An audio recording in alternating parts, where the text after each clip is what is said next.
नमस्कार। चुनाव जब जब आता है सरगर्मियां लाता है और चुनाव हर बार होते रहे, मगर अब पिछले कुछ चुनावों को गौर से देखेंगे आप तो ये पाएंगे कि ईडी, सीबीआई, चुनाव आयोग, इन सब पर गहरे सवाल खड़े होते चले जा रहे हैं। मौजूदा वक्त में 5 राज्यों के विधानसभा चुनाव चल रहे हैं और राजस्थान खासकर चर्चा में बना हुआ है कई वजहों से, मगर उसमें सबसे बड़ी वजह ईडी की रेड मारना हो गई है। आज की खबर यह है कि ईडी ने राजस्थान में 25 जगह पर फिर से रेड मारी है। मनी लॉन्ड्रिंग के केस में राजस्थान में ईडी छापेमारी कर रही है।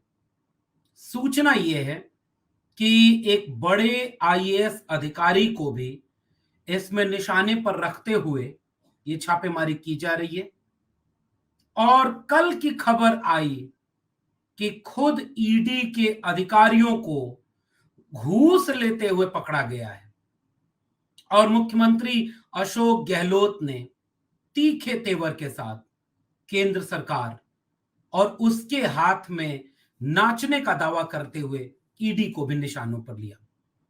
आज की वीडियो में हम इसका विश्लेषण करेंगे और ये समझने की कोशिश करेंगे कि क्या नरेंद्र मोदी के चेहरे की चमक कम होती जा रही है, और जैसे जैसे ये चेहरे की चमक कम होती जा रही है वैसे वैसे ईडी, सीबीआई और राष्ट्रीय स्वायत्त एजेंसियों का दुरुपयोग बढ़ता जा रहा है क्या? और क्या ईडी के अधिकारियों का घूस लेना, इसकी कहानी क्या है, इसका विश्लेषण करेंगे। और विश्लेषण इस बात का भी कि यह लोकतांत्रिक संरचना को, इस चुनाव प्रक्रिया को किस हद तक प्रभावित करता है।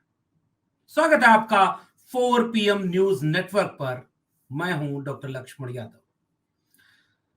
आज एक खबर आई कि राजस्थान चुनाव जब लगभग 1 महीने से भी कम बचा हुआ है, चुनाव सामने होने पर तमाम राजनीतिक दल अपने प्रत्याशियों का निर्णय ले रहे हैं। प्रत्याशी नामांकन करेंगे, चुनाव प्रचार तेजी से आगे बढ़ता जा रहा है और चुनाव के सबसे महत्वपूर्ण दिन जैसे जैसे करीब आते जा रहे हैं वैसे वैसे ईडी और सीबीआई के छापे बढ़ते जा रहे हैं। खबर आई कि राजस्थान में 25 जगहों पर ईडी ने छापेमारी की। राजस्थान के भीतर मुख्यमंत्री अशोक गहलोत के बेटे, राजस्थान प्रदेश कांग्रेस के अध्यक्ष और उनके साथी कई लोगों पर ईडी ने रेड मारी और लगातार इस रेड का जो असर हो रहा है उसके ऊपर आरोप यह लगाया जा रहा है कांग्रेस पार्टी और तमाम विपक्षी दलों की तरफ से कि चुनाव में नरेंद्र मोदी का जलवा, लहर कम होती जा रही है। हताश, निराश होकर केंद्र सरकार ईडी का दुरुपयोग बढ़ाती जा रही है। गौरतलब है कि आपको भी पता होगा ये जो दुरुपयोग लोकतांत्रिक संस्थाओं का, स्वायत्त संस्थाओं का किया जा रहा है, यह आजाद भारत में कोई नया दुरुपयोग नहीं है। कांग्रेस पार्टी जिसकी एक जमाने में लंबे वक्त तक देश में सरकार रही, उसके ऊपर भी यह आरोप लगता रहा चुनी हुई सरकारों के गिराने का, सांसदों विधायकों के खरीदने का और ईडी सीबीआई के दुरुपयोग का। कांग्रेस पार्टी ने खासकर इसका दुरुपयोग क्षेत्रीय दलों को कमजोर करने में किया। कांग्रेस पार्टी ने बीजेपी को बहुत हद तक परेशान कम किया। अगर आप तड़ी पार करने वाले मसले को छोड़ दें तो उसके बाद आप पाएंगे कि आमतौर पर बीजेपी को लेकर वह तल्खी, वह सख्ती कांग्रेस सरकार में जब रही तब नहीं दिखी जो क्षेत्रीय दलों को के ऊपर दिखी।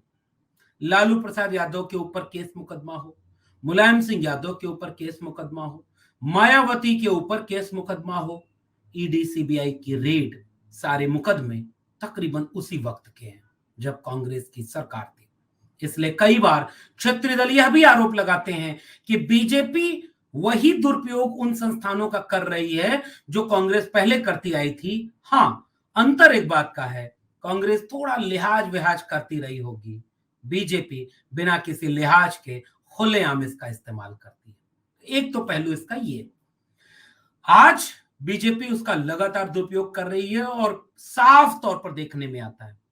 जिस राज्य में चुनाव होगा, जो वहां का विपक्षी दल होगा, उसके ऊपर लगातार ईडी सीबीआई की जांच होगी, उनको लगातार कटघरे में किया जाएगा। आप भूले न हो तो बिहार में तेजस्वी यादव ने यहां तक कह दिया कि अगर इतना ही मन है हमारी जांच करने का तो हम एक दो कमरा दे देते हैं अपने घर में, ईडी सीबीआई यहीं बैठ जाए और यहीं जांच करे। उस बिहार में आज की तारीख में बीजेपी सत्ता से बाहर है और उस बिहार में देश में सबसे कम वक्त में सबसे ज्यादा सरकारी नौकरी देना हो, 1931 के बाद जाति जनगणना करके देश की राजनीति को मुद्दों पर आधारित कर देना हो, बिहार वह काम कर रहा है। यह अलग बात है कि उस पर आपको मीडिया में चर्चा नहीं दिखेगी, क्योंकि बाकी लोग रोजगार देने की बजाय बहुत कुछ सियासी सांप्रदायिकता का कार्ड खेल रहे हैं। अभी हाल के दिनों में आप देख रहे होंगे कि अरविंद केजरीवाल, उनकी आम आदमी पार्टी, लगातार वो एक समय में सॉफ्ट हिंदुत्व की राजनीति करने की कोशिश कर रहे थे। मंगलवार को हनुमान चालीसा का पाठ हो, पाठ्यक्रम को राष्ट्रभक्ति और सांस्कृतिक रूप से बदलने की बात हो, नोट पर लक्ष्मी गणेश की बात हो, धारा 370 के हटाने का समर्थन हो, कई तरह के ऐसे काम थे जिसमें नरेंद्र मोदी सरकार का खुल करके समर्थन आम आदमी पार्टी ने किया। लेकिन जब उनके राज्य का अधिकार छीना गया तो उन्होंने कहा ये लोकतंत्र की हत्या हो रही है। जब उनके लोगों को जेल में डाला गया तो वही आम आदमी पार्टी जिसके नेता मनीष सिसोदिया जेल में जाने मात्र से सबको भ्रष्टाचारी कह देते थे, आज संजय सिंह, मनीष सिसोदिया, सत्येंद्र जैन ये सब जेल में हैं और ईडी अब अरविंद केजरीवाल को भी जेल में डालने की कवायद शुरू कर चुकी है। समय बदलता है, अपनी गलतियां याद आती हैं, मगर बीजेपी अब उस तरह से राजनीति कर रही है कि आपको गलतियों का मौका तो दी, लेकिन अब गलतियों से सबक लेने के लिए पता नहीं कोई मौका छोड़ेगी भी कि नहीं। बीजेपी उस जमीन पर राजनीति कर रही है। बीजेपी पॉलिटिकल पार्टियों को तोड़ देती है, बीजेपी सांसद विधायक खरीदती है, सरकार बना देती है चुनाव हारने के बाद भी। और आप अगर भूले ना हो तो लगातार हम उस फेहरिस्त को गिनाते रहेंगे। बीजेपी कभी भी अपने घोषणा पत्र के वादों को पूरा करते हुए यह दावा करके सामने नहीं है वोट मांगने आती कि हमने जो कहा वो किया, जैसे बिहार में कह रहे हैं, जैसे खुद अरविंद केजरीवाल ने। कम से कम इस बात की तो तारीफ अरविंद केजरीवाल की करनी पड़ेगी कि उन्होंने कहा था बिजली, पानी, शिक्षा, अस्पताल, उस पर वोट मांगा, काम किया, वोट मांगा, काम किया। बिहार सरकार ने कहा 10 लाख नौकरी देंगे, एक साल में 5 लाख तक नौकरी दे दी। बिहार सरकार सामाजिक न्याय का काम कर रही है। छत्तीसगढ़ सरकार की तमाम योजनाएं, राजस्थान की तमाम योजनाएं आपके सामने है, डीएमके सरकार आपके सामने है। बीजेपी काम पर वोट नहीं मांगती। बीजेपी को चुनाव जीतना है, इसलिए बीजेपी हर स्तर का काम करती है। वो पार्टियों को तोड़ती है, सरकारों को गिराती है, और राजस्थान में गिराने में नाकामयाब हुई तो अब ईडी सीबीआई की रेड पड़ रही है। और उसमें एक बड़ा दिलचस्प मोड़ आ गया। आज की वीडियो में इस पर फोकस कर रहे हैं। राजस्थान भ्रष्टाचार निरोधक ब्यूरो यानी ABACB, anti corruption bureau of Rajasthan, उसने ईडी के प्रवर्तन अधिकारी नवल किशोर मीणा और उनके सहयोगी बाबूराम मीणा को 15 लाख रुपए की रिश्वत लेते हुए रंगे हाथों गिरफ्तार कर लिया। यह आजाद भारत में पहली बार हो रहा है। आप अगर बीजेपी के स्लोगन, इवेंट मैनेजमेंट को आप भूले ना हो तो कई बार यह दावा किया गया कि यह आजाद भारत में पहली बार हो रहा है। तो जी हां, ईडी के अधिकारी, जो प्रवर्तन निदेशालय जिसकी जिम्मेदारी है कि धन संपत्ति का कोई बेजा दुरुपयोग ना हो, काला धन ना इधर से उधर हो, मनी लॉन्ड्रिंग ना हो, पैसे का दुरुपयोग रोका जाए, इसके लिए ईडी बनाई गई। और उसी ईडी के अधिकारी राजस्थान में 15 लाख रुपए रिश्वत लेने के रंगे हाथों पकड़े गए और गिरफ्तार कर लिए गए। यह भी आजाद भारत में पहली बार हुआ। इंस्पेक्टर के कई ठिकानों पर एसीबी कार्रवाई कर रही है और एसीबी यानी एंटी करप्शन ब्यूरो के वरिष्ठ अधिकारियों की माने तो उन्होंने इस खबर की पुष्टि की है और कहा है कि अभी एसीबी की कई जगहों पर कार्रवाई जारी है। और दूसरी तरफ गिरफ्तार करने पर ईडी ने बयान जारी किया है। एसीबी जयपुर द्वारा जारी 2/11/2023 यानी कल की तारीख में एक प्रेस विज्ञप्ति आई। नवल किशोर मीणा ईओ इम्फाल उप जोनल कार्यालय मणिपुर और बाबूलाल मीणा उर्फ दिनेश कनिष्ठ सहायक कार्यालय उप रजिस्ट्रार राजस्थान सरकार को भी एसीबी ने गिरफ्तार कर लिया। इस संबंध में ईडी ने नवल किशोर मीणा को निलंबित कर दिया है और दोनों के खिलाफ पीएमएलए कोर्ट में मामला शुरू कर दिया है। बताया जा रहा है कि मणिपुर में एक चिट एंड फंड कंपनी के केस में सेटलमेंट करने और अन्य सुविधा देने के नाम पर इन अधिकारियों ने पीड़ित पक्ष से तकरीबन 15 लाख रुपए की मांग कर दी थी, 17 लाख रुपए की मांग कर दी थी, लेकिन उसे 15 लाख लेते हुए गिरफ्तार कर लिया गया। उसके लिए काम करने वाले उसके सहयोगी को भी गिरफ्तार कर लिया। यह ट्रैप अलवर में किया गया। मामला बड़ा होते चलते एसीबी के अन्य अधिकारी भी अलवर के लिए चले गए। एसीबी अधिकारियों ने बताया कि मणिपुर में पिछले दिनों कुछ लोगों के खिलाफ चिट एंड फंड कंपनी चलाने के लिए एक शिकायत आई। ठगी का मामला दर्ज किया गया। इस केस में पीड़ित से ईडी वाले रुपए मांगने लगे। पीड़ित ने पुलिस अधिकारी जो राजस्थान एसीबी के अधिकारी हैं उनको यह बताया कि ईडी अधिकारी नवल किशोर मीणा और उनके सहायक बाबूलाल मीणा उनसे पैसा मांग रहे हैं। चिट एंड फंड कंपनी के केस में उनकी संपत्ति अटैच नहीं करने के एवज में यह रुपया मांगा जा रहा है कि हम तुम्हारी संपत्ति को अलग रख देंगे, तुम्हें बरी कर देंगे और केस को रफा दफा कर देंगे। अमूमन पुलिस के ऊपर यह आरोप लगातार लगता चला आया। एसीबी ने कहा कि इस मामले में मणिपुर के इम्फाल में लगे प्रवर्तन अधिकारी नवल किशोर मीणा रुपया मांग रहे थे। उनका जयपुर ग्रामीण के बस्सी के और बाबूलाल मीणा भी बस्सी तहसील के हैं। बाबूलाल ही इसमें मीडिएटर का काम कर रहे थे नवल किशोर मीणा और चिट एंड फंड कंपनी के पीड़ित के बीच में। वे फिलहाल अलवर के खैरथल में इस पद पर नियुक्त किए गए थे। ईडी की तरफ से भी इसको नकारा नहीं गया और इस पर जांच बैठाई जा रही है। अब जरा इस घटना का पूरा विश्लेषण करना जरूरी है। चुनाव आते हैं, पॉलिटिकल पार्टियां अपने घोषणा पत्र के जरिए जाती हैं और हम और आप जैसे वोटर चुनते हैं कि A B C D E ऐसे करके ये विकल्प हमारे सामने लोकतंत्र में है। ए पार्टी अपने घोषणा पत्र में यह दावा कर रही है कि उसकी सरकार बनेगी तो वो XYZ करके आपको सुविधाएं देगी और उसके नाम पर वो वोट मांग रही है। बी पार्टी XYZ सुविधाएं देगी और उसके नाम पर आपसे वोट मांग रही है। CDE ऐसी पार्टियां अपने अपने घोषणा पत्र के नाम पर यह बताती हैं कि आप हमें वोट क्यों दें, क्योंकि अगर हमें आप वोट देंगे तो हम इस तरीके से आपके लिए भला करेंगे जो बाकियों ने नहीं किया।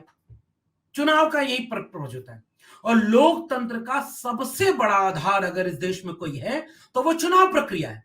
बताइए ना, आप किस बात के नागरिक हैं अगर आपको वोट डालने का अधिकार ना हो और अगर आपके वोट की एक कीमत ना हो? बाबा साहब डॉक्टर अंबेडकर को आप इसलिए तो याद करेंगे, संविधान बनाने वालों को इसलिए तो आप याद करेंगे।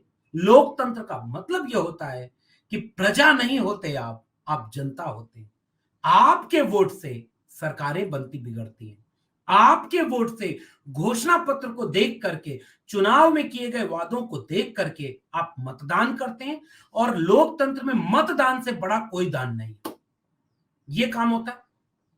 क्या आपने भारतीय जनता पार्टी की किसी भी चुनावी प्रक्रिया में यह देखा क्या कि हमें वोट दो क्योंकि हमने आपको यह वादा किया था और इसको निभाया? 2 करोड़ रोजगार कहा था, 1.5 करोड़ दे दिया, 50 करोड़ और बचाए, 50 लाख और बचाए, इसको बाद में दे देंगे, इस पर वोट दो। 15 लाख रुपए तुम्हारे अकाउंट में डालने थे, 5 लाख डाले, 10 लाख और डालना है, थोड़ा समय लग रहा है, इसके लिए वोट दे दो। अच्छे दिन लाना था, आधा रास्ते पहुंच गया है, आधा रास्ता बचा हुआ है, उसको वहां तक लाना है। तो क्या आपसे 2019 में इसके लिए वोट मांगा गया? याद करके हमें बताइए। स्मार्ट गांव आधा स्मार्ट बन गए, आधा बचे हुए हैं, इसलिए वोट दे दो। नहीं साहब, 2019 में इस देश का प्रधानमंत्री दोनों बाहें फैलाकर क्या पुलवामा के शहीदों को याद करना वोट डालते वक्त। देश में राष्ट्रवाद की एक उफान आ गई और आ रहा ना 22 जनवरी, राम मंदिर बनेगा, राम लला हम आ गए, मंदिर वहीं बना गए, इसके नाम पर वोट मांगा जाएगा। अगर मान लीजिए कि आप कहते हैं कि घोषणा पत्र में राम मंदिर था, उसके नाम पर वोट मांग रहे, बुरा क्या है? नहीं भाई, कोई बुरा नहीं। जिन्होंने मंदिर के नाम पर आपको वोट दिया वो मंदिर के नाम पर फिर आपको वोट दे देंगे, इसमें कोई बुराई नहीं। लेकिन ये 2 करोड़ रोजगार क्या था, 15 लाख क्या था, अच्छे दिन क्या थे, स्मार्ट सिटी क्या थी, बुलेट ट्रेन क्या थी, स्मार्ट गांव क्या था, और तो और सौगंध मुझे इस मिट्टी की, मैं देश नहीं बिकने दूंगा। कुछ बचा है बिकने से? जो बचा है उसके लिए फिर वोट मांगा जाएगा। और 24 का चुनाव आपके सामने है, उसका एक सेमीफाइनल हो रहा है इन 5 राज्यों में। अगर राजस्थान जैसे राज्य में, छत्तीसगढ़ में अगर आपको याद ना हो तो नरेंद्र मोदी की अगर इतनी लहर है तो ईडी सीबीआई ठीक चुनाव के पहले क्यों जा रही है? छत्तीसगढ़ में इनके विधायकों, कांग्रेस पार्टी विधायक, क्योंकि कांग्रेस पार्टी विपक्ष में छत्तीसगढ़ में, कांग्रेस पार्टी विपक्ष में है राजस्थान में, मध्य प्रदेश में कांटे की फाइट है तो इसलिए वहां चल रहा है क्योंकि उनका आंतरिक झगड़ा चल रहा है। शिवराज सिंह चौहान को वो अगली बार सीएम बनाना नहीं चाहते, उन्होंने कैबिनेट मंत्रियों और सांसदों को विधायक का चुनाव लड़ने भेज दिया। हर इलाके में मध्य प्रदेश में भाजपा के कैबिनेट मंत्री और सांसद जाकर के कह रहे हैं हमको वोट देना क्योंकि तुम्हारी जाति के हम हैं और हम आपकी मुख्यमंत्री बनने वाले हैं। 10-12 मुख्यमंत्री तो ऐसे मध्य प्रदेश में घूम रहे हैं क्योंकि शिवराज सिंह चौहान को किनारे लगाना। राजस्थान में उनका आंतरिक कलह वहां भी चल रहा है, वसुंधरा राजे सिंधिया को किनारे लगा नहीं पा रहे हैं, बड़ा मामला वहां पेचीदा फंसा हुआ है, इसलिए अब वहां पर समीकरण बनता नहीं दिख रहा है। तो कांग्रेस पार्टी के तमाम नेताओं के ऊपर इतने ईडी सीबीआई के जांच बैठा दो कि उनका मोराल टूट जाए, वो चुनाव प्रचार ढंग से कर ना पाए, उनका चुनाव प्रभावित हो जाए और राजस्थान की डूबती नैया हम पार कर जाएं। लेकिन इस सब के बीच में क्या आपको इस बात का कोई फिक्र होगी कि क्या आपने घोषणा पत्र देख करके वोट दिया? क्या आपने उनके काम करने के आधार पर वोट दिया? नहीं साहब, आपसे ये कहा जा रहा है कि देखो ये ईडी सीबीआई इसलिए जा रही क्योंकि ये सब भ्रष्टाचारी हैं। कल्पना करिए, यूपी में 2022 में चुनाव था, यूपी में 2022 में विधानसभा का चुनाव था ना, कितनी बार ईडी सीबीआई का छापा मारा गया? नहीं मारा गया क्योंकि वहां खुद बीजेपी की सरकार थी। और इसलिए इस बात को, इस देश के नागरिकों को विश्लेषण करना, हम क्या कर रहे हैं, हम तो विश्लेषण कर रहे हैं, थोड़ा आप करिए। एक भी जगह पर 95% ईडी सीबीआई के मुकदमे जो पिछले 9 साल में लगे वो एंटी बीजेपी पॉलिटिकल पार्टियों के ऊपर लगे, ये सरकारी आंकड़ा कहता है। मान लीजिए 100 लोगों पर ईडी सीबीआई ने रेड मारी, मुकदमे दर्ज किए, जेल भेजा, तो उनमें से 95 से 98 तक लोग, प्रतिशत लोग केवल और केवल विपक्षी दलों के हैं। तो ये बीजेपी वाले कोई भ्रष्टाचार नहीं कर रहे, ये व्यापम घोटाला क्या था, तमाम तरह के घोटाले कैसे थे, इसका विश्लेषण लोकतंत्र में होना जरूरी है। और दूसरी बात, क्या लोकतंत्र, जैसे मान लीजिए एक सिपाही को, एक पुलिस को बनाया गया है कि वो अपराध रोके, और पुलिस ही जाकर के अपराध करती हुई रंगे हाथों पकड़ ली जाए, तो आप क्या नहीं कहेंगे, रक्षक भक्षक हो जाएगा। ईडी को इसलिए नियुक्त किया गया है कि वो मनी लॉन्ड्रिंग, काला धन, पैसे की हेरा फेरी, इसको रोकेगी। और वह काम करने के लिए जिस सरकार में न खाऊंगा न खाने दूंगा का नारा लगा, वहां ईडी के अधिकारी घूस लेते हुए राजस्थान में पकड़े गए। हम जानते हैं, ये वीडियो जो आप देख रहे हैं, न तो आप तक ये सूचना पहुंची होगी, और अगर पहुंची भी होगी तो आपने इस पर कोई बहुत विचार नहीं किया होगा कि ये छोटी घटना है और मीणा जी लोग फंसे हैं, ये भी ध्यान रखिएगा, इसका इशारा कर रहा हूं। फंसेगा कौन, ये अभी इस देश के वंचित शोषित लोगों को समझना चाहिए।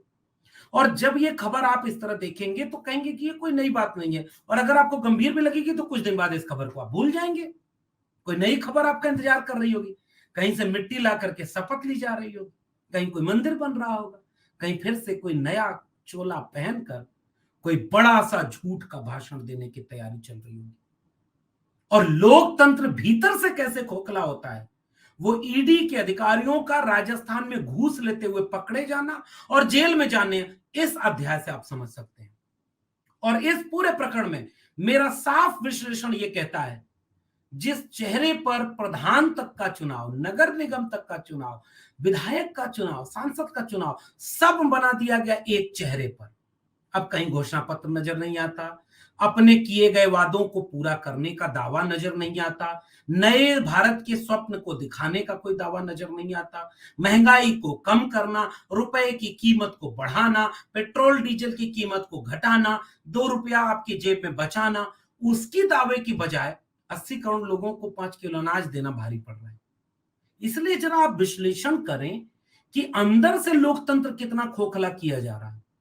और अगर ईडी सीबीआई का दुरुपयोग इस कदर जारी रहा राज्य के विधानसभा चुनाव में, तो सोच कर देखिए, आम चुनाव लोकसभा का जब 2024 में होगा तो दृश्य क्या होगा। विचार करिएगा, क्या चेहरे की चमक वाकई खो गई है? क्या अब चेहरा वोट नहीं दिला पा रहा? क्या अब उस चेहरे से लोग सवाल करते हैं कि भाई आप फकीर आदमी थे और आपके राज्य में क्या हुआ और आपके पास गिनाने के लिए कुछ नहीं। इसलिए इस बात का विश्लेषण जरूरी है कि विधानसभा चुनाव में नरेंद्र मोदी का मैजिक जादू लगभग कमजोर सा हो गया है। आपका क्या मानना है? नीचे कमेंट बॉक्स में बताइएगा। फिर मिलते हैं किसी और विश्लेषण के साथ। तब तक के लिए बहुत बहुत धन्यवाद।